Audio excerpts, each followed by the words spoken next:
Baik, Assalamualaikum warahmatullahi wabarakatuh. Perkenalkan, nama saya Muhammad Habibullah dari A9 dengan NIM T20191399. Baik, di sini saya akan menjelaskan mengenai materi, yaitu aspek-aspek yang mempengaruhi perkembangan peserta didik. Untuk yang pertama, yaitu aspek yang mempengaruhi perkembangan fisik.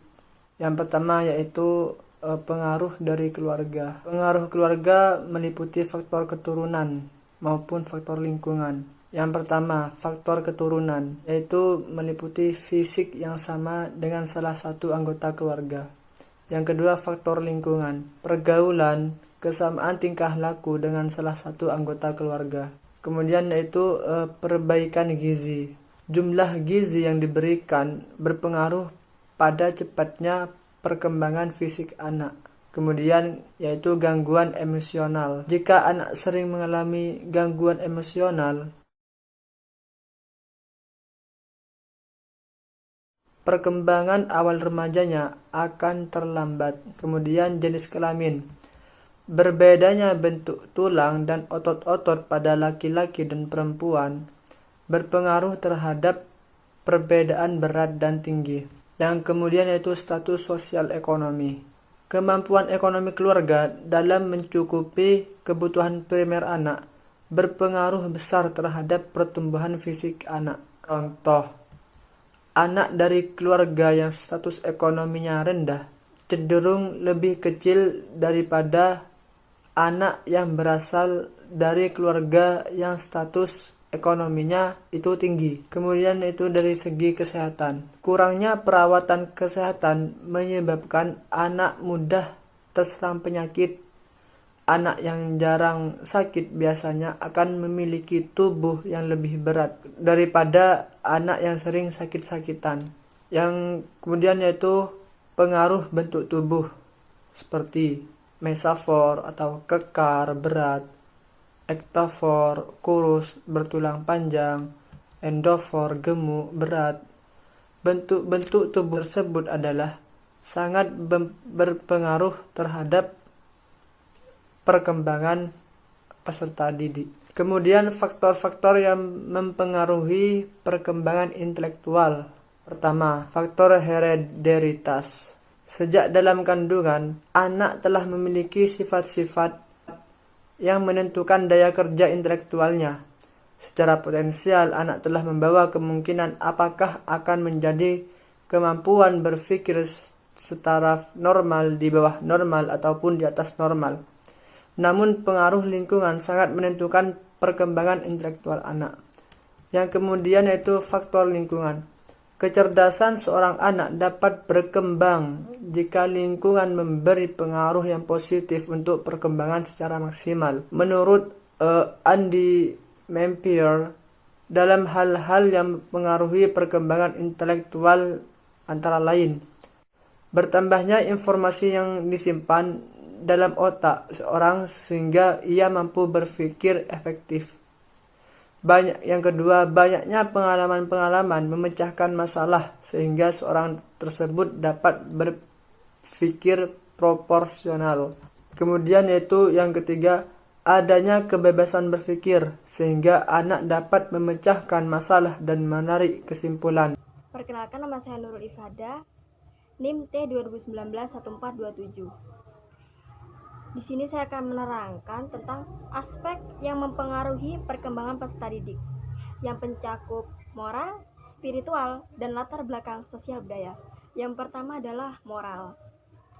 Nah, arti dari kata moral yang sesungguhnya adalah yang sesuai dengan bahasa Latin, yakni perilaku, adat, atau kebiasaan. Pada kehidupan sosial, moral merupakan kesesuaian dan ketaatan terhadap aturan-aturan yang dibangun di sebuah masyarakat dan harus ditaati oleh setiap anggotanya.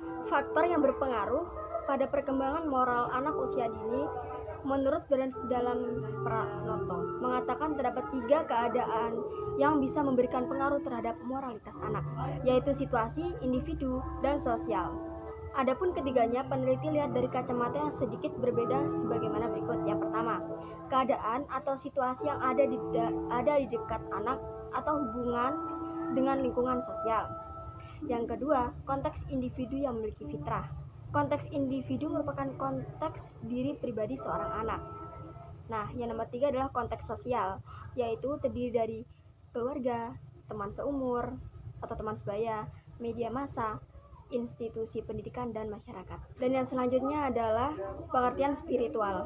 Menurut Webster, kata spirit berasal dari kata benda bahasa Latin spiritus, yang berarti napas, dan kata kerja spiral, yang berarti untuk bernafas. Melihat asal katanya, untuk hidup adalah untuk bernafas, dan memiliki napas artinya memiliki spirit. Menjadi spiritual berarti memiliki ikatan yang lebih kepada hal yang bersifat kerohanian atau kejiwaan dibandingkan hal yang bersifat fisik atau material. Berdasarkan kenyataan yang ada, jadi sikap keagamaan seseorang pada peserta didik dipengaruhi oleh dua faktor. Yang pertama faktor internal, dan yang kedua adalah faktor eksternal. Nah, yang pertama adalah faktor internal atau faktor etern. Yang terdapat, yang pertama faktor hereditaritas adalah suatu sifat keturunan dari sifat genetik dari orang tua ke anak. Nah, yang kedua, tingkat usia. Menurut berbagai ahli mengemukakan bahwa adanya suatu keterkaitan tingkat usia dengan jiwa keagamaan yang terjadi pada diri pribadi. Yang terakhir adalah kondisi kejiwaan, ditimbulkan oleh konflik yang terletak di alam ketidaksadaran manusia. Yang selanjutnya adalah faktor eksternal. Yang pertama adalah terdapat lingkungan keluarga, yang kedua lingkungan institusional, dan yang ketiga lingkungan masyarakat. Yang terakhir adalah membahas tentang kajian sosial budaya, menghubungkan pengetahuan tentang masyarakat dan kebudayaan dengan pendidikan sebagai institusi untuk memelihara kesinambungan dan pengembangan masyarakat dan kebudayaan. Dan dari saya, sekian dan terima kasih. Wassalamualaikum warahmatullahi wabarakatuh. Kritik dari orang tua ke anak. Nah, yang kedua, tingkat usia. Menurut berbagai ahli mengemukakan bahwa adanya suatu keterkaitan tingkat usia dengan jiwa keagamaan yang terjadi pada diri pribadi. Yang terakhir adalah kondisi kejiwaan, ditimbulkan oleh konflik yang terletak di alam ketidaksadaran manusia.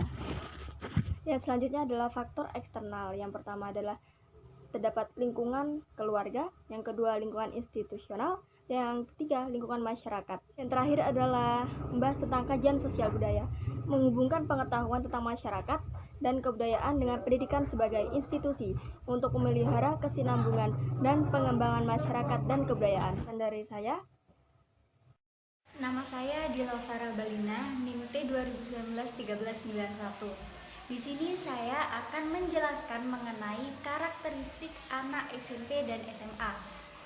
Ketika anak-anak memasuki masa remaja, konsep diri mereka mengalami perkembangan yang sangat kompleks dan melibatkan sejumlah aspek dalam diri mereka. Santrok 1998 menyebutkan sejumlah karakteristik penting perkembangan konsep diri pada masa remaja, yaitu 1. Absurd and idealistic.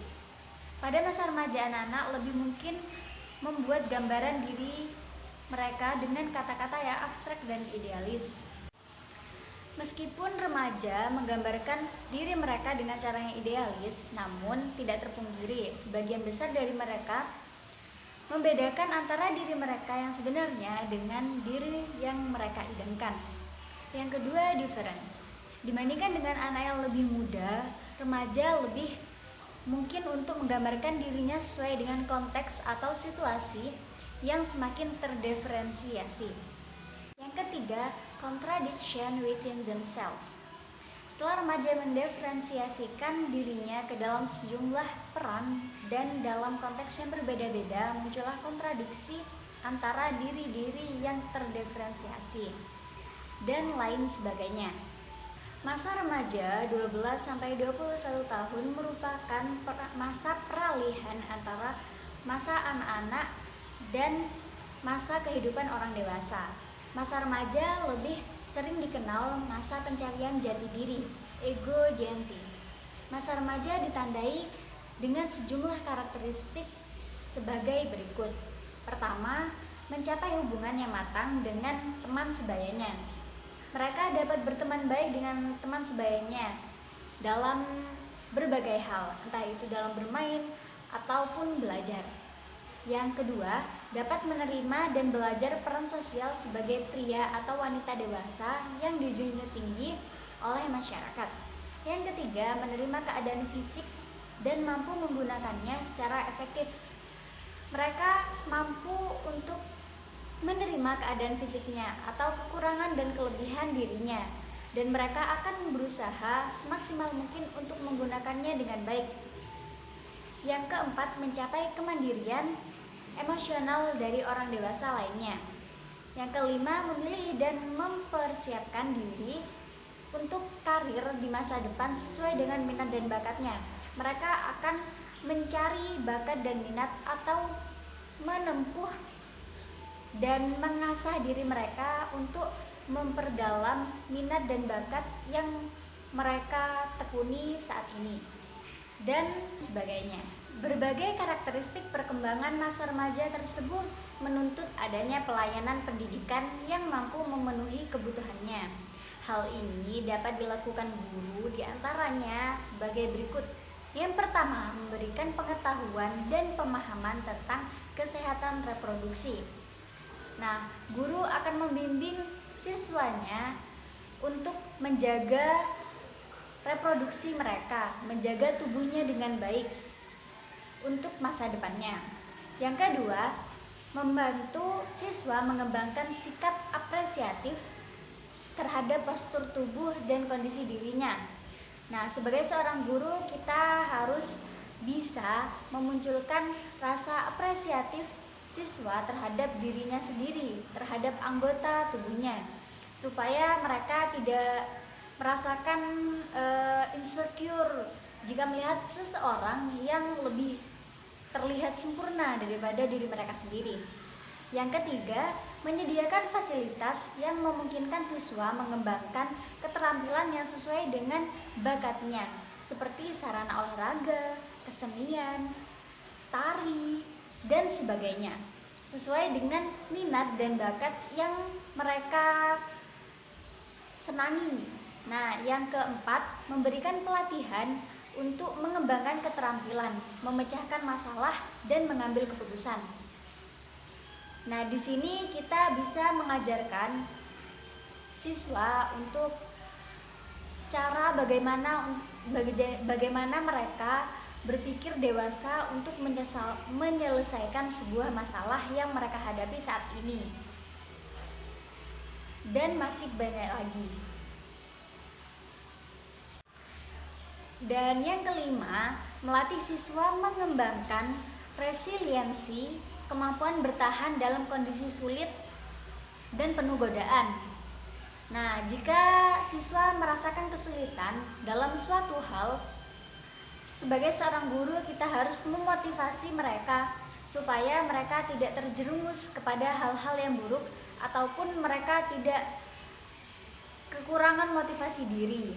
Nah, di sini guru juga berperan penting dalam meningkatkan atau mengembangkan kemampuan bertahan siswa dalam kondisi apapun, entah itu dalam kondisi sulit ataupun dalam kondisi terpuruk sekalipun. Dan masih banyak lagi yang bisa guru lakukan untuk siswa yang sudah beranjak dewasa, karena dalam diri remaja akan banyak suatu hal atau suatu permasalahan yang kompleks yang akan mereka hadapi ke depannya. Saya Raini Maulida Husnia, MT 2019-1418 akan menjelaskan sedikit sebab implikasi karakter peserta didik usia SMP dan SMA terhadap pembelajaran. Implikasi berarti keterlibatan atau hubungan. Karakteristik diartikan sebagai ciri-ciri atau sifat tertentu. Nah, di usia remaja atau usia seorang anak di jenjang sekolah menengah adalah usia yang sedang tumbuh dan berkembang.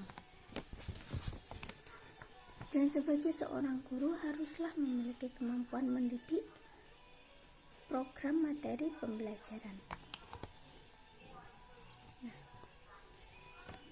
Salah satunya adalah menyalurkan hobi dan minat siswa melalui kegiatan yang positif. Kedua, menerapkan pendekatan pembelajaran yang perhatikan perbedaan individu dan kelompok. Yang ketiga, meningkatkan kerjasama dengan orang tua dan masyarakat untuk mengembangkan potensi siswa. Yang keempat, menjadi teladan dan contoh. Yang kelima, memberikan kesempatan sumber belajar. Memberikan kesempatan siswa belajar bertanggung jawab. Yang keenam, menerapkan model pembelajaran yang memisahkan siswa pria dan wanita ketika membahas topik yang berkenaan dengan anatomi dan fisiologi. Terima kasih. Sekian penjelasan sedikit dari saya. Selanjutnya, Assalamualaikum warahmatullahi wabarakatuh. Saya Waratul Mufidah, NIM T2019-1414.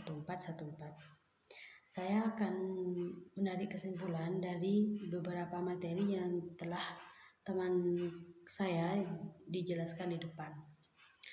Yang pertama, aspek yang mempengaruhi perkembangan peserta didik, meliputi fisik, intelektual, moral, sosial emosional, spiritual, latar belakang sosial budaya. Setelah menyelesaikan penyusunan masalah tentang perkembangan fisik, intelektual, sosial, dan bahasa, penyusunan dapat menarik kesimpulan, yaitu perkembangan fisik pada masa remaja diawali dengan pubertas. Adalah masa kematangan fisik yang sangat cepat yang meliputi aspek hormonal, dan perubahan fisik. Pikiran mereka juga berubah dengan artian mereka lebih dapat berpikir abstrak dan hipotesis. Perasaan mereka berubah hampir terhadap segala hal.